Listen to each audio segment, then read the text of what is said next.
Francis Ngannou versus Ciryl Gane, and these dudes came up together, were training partners, and now they're at separate gyms, and they're fighting for the world title, the unification of the title. What do you see? Like Ciryl Gane, everybody's talking about he's like they said Francis was the next guy, but then now Ciryl Gane is like another level of that.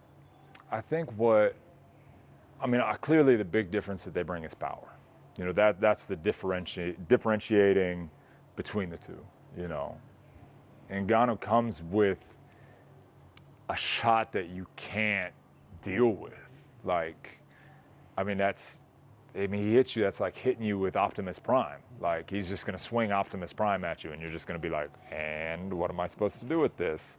I think what Gane brings to the table is a fluidity that Francis doesn't have, a footwork that Francis doesn't have. When you watch Francis's knockout of Rosenstrike, I mean, we all saw, you know, he might as well have been running at him with those punches. But if it lands, you're dead. We've seen it time and time again. I do think that Gane brings a higher skill set to the game, but power is an ultimate equalizer. You know, if they're 4-ounce gloves, you can't block. You don't block them. You know, what is this going to do? That's not saving you. You know, even this. I mean, you put it here, and there's still so much to do, and at the heavyweight level, it takes one punch from, I think, middleweight up. Anybody can knock anybody out at any time, but at heavyweight, it's even more. I mean, he doesn't have to hit you with a full-on shot to hit you with a truck. So I'm really interested for the fight. It could be one of those things that Francis, still alive, okay. I think Francis could come with it, you know, and I think he can put himself, if he puts himself saying, look, I don't mind getting hit a bit, you know, with the kicks, because the kicks are coming. I'm going to eat those to give you this one, and not just chase. I think he can do it, but I do think if Gane just plays that bouncy, elusive, that game, I think that's really going to be hard for Francis. But again, right? I mean, power is the ultimate equalizer, like we said.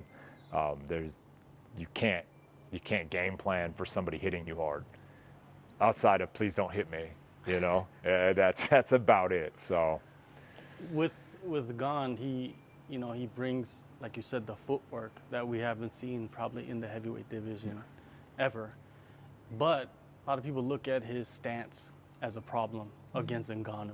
He's really straight up and down. And when your head's up like this, you know, a lot of people say you shouldn't have your head up like this because someone's going to catch you. Is that going to be something that we need to look for?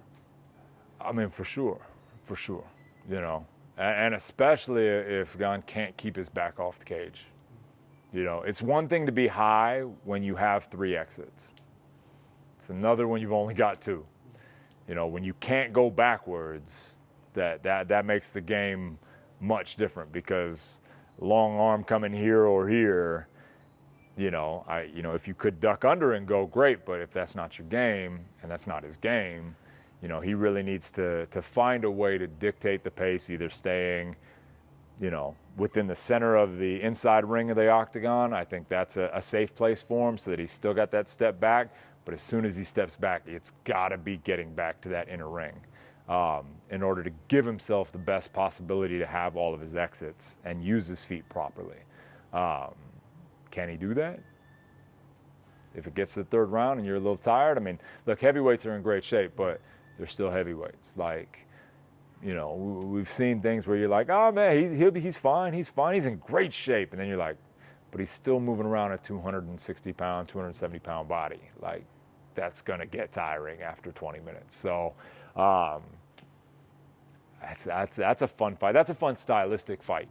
You know, do I think it's the most technical fight? Is that the one that I want to see the most? No. But is it a fun stylistic fight to see? You know, technical striker versus power striker? Good. We're going to see some good strikes. You're either going to see a big explosion or something slick. Okay, good. I'm down for that. That makes that for a fun fight. So. we saw Stipe wrestle Ngannou in the first fight and was successful. Ciryl Gane, he's shown some abilities in his wrestling. Do you think that will be a factor? I think it's possible, especially with as fleet-footed as he is. Tell me if I'm wrong. Was Gane the one that heel hooked somebody early in his UFC career, right? Yeah. So it's not like he doesn't know what's happening down there. You know what I mean? Now, how good he is down there, and we've all seen this, where somebody learns something one day and is like, man, I'm going to try this. And then it works, and you're like, I don't know how that worked for you, but man, it worked for you. Please don't do that in the future, but it worked this time, so let's be happy. So we don't know if that's a one-off or if something that he can really use. If he has it in his bag, to me, that's just the ability to put somebody down changes the striking game. Just the ability to put somebody down changes how they approach you. People will approach you differently if they are worried about you shooting.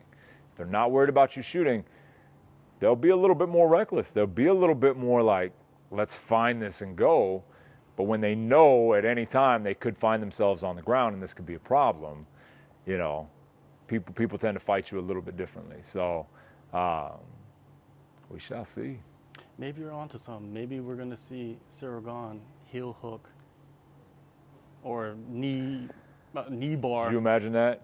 Takes him down, yeah. A knee bar from over underpass. You're like, exactly. I didn't. Maybe he gets rocked and he's like on the bottom, and Francis come in and he just hooks the legs. And it's one of those things, like, especially with as fleet-footed as he is, I would believe that if he did spend time on his jiu-jitsu game, he would be a butterfly guard, you know, a more active leg player. I think that's one of the biggest things that people miss in MMA. They don't use their legs well on the ground. You know, it's almost like, I just need these to push me up or push you away. You know, they don't necessarily know how to use their legs to really create the off balances. I think he's got the body type and the athletic movements to be able to use that well. Now, is that part of his game? Who knows? You know, I'm not in the gym with him. So, but it's possible. It's possible. So